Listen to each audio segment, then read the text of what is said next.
Welcome to my tutorial on how to make a coil bowl. For this assignment, you're going to need clay and a bisque-fired bowl that was thrown on the wheel. Before we can construct our bowl, we have to roll out some coils. So I'm going to start with a chunk of clay and form it into the start of a coil. Once I have the beginning, I can go ahead and start rolling it. It's important to remember that you're going to roll with the palm of your hands and not your fingertips.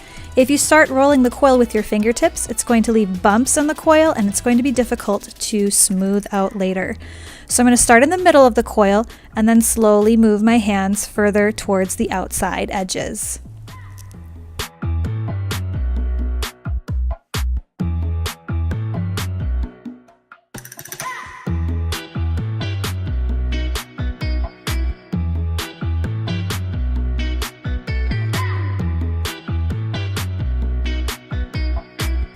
I realize I have too much clay for one coil, so I'm going to split it in half and save the other half for later while I finish rolling this piece out. The most important thing to remember while you are rolling out a coil is you want the same consistency. So if you're noticing an area is too thick, you want to use a little bit more pressure. If it's getting too skinny, you want to use less pressure in that spot.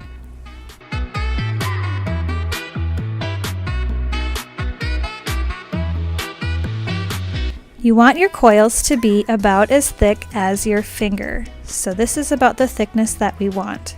I'm going to set this aside while I roll out my second piece.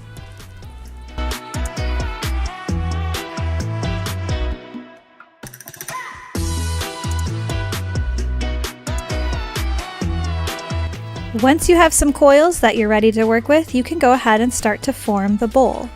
I form the bottom by rolling it up into a spiral. Once I have the start of my spiral, I'll go ahead and place it inside of the bisque-fired bowl and wrap it around itself. The next step is an important one. You need to smooth out the inside of your coil bowl.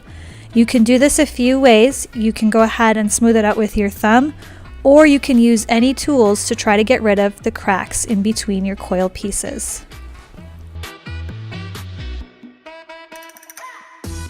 One tool I recommend for smoothing out the inside of your coil bowl is this blue kidney tool. Go ahead and use the edge or the sides to do any smoothing on the inside of your coil piece.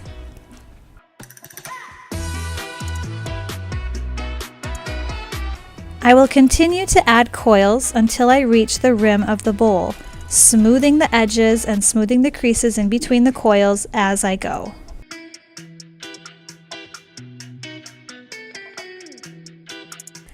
If you can't finish this process in one workday, make sure that you take your clay out of the bisque-fired bowl and don't leave it sitting in there overnight.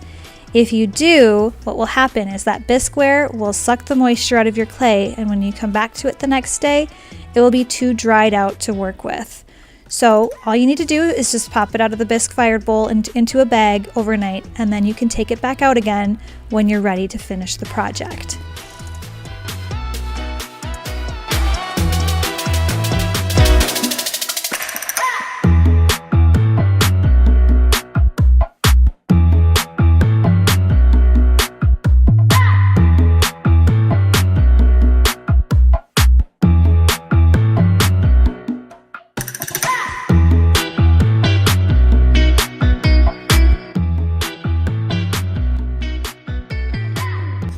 It's so important that you make sure that you smooth out the inside of your coil pieces.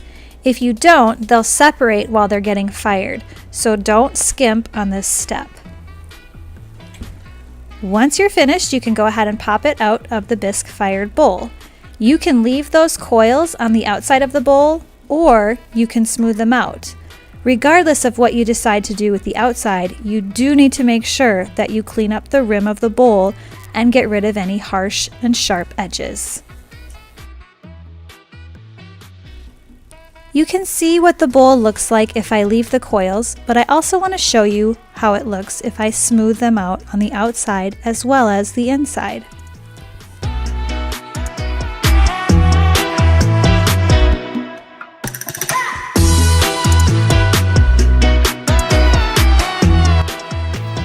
And now you can see what it looks like when you smooth out the outside as well as the inside of your coil bowl.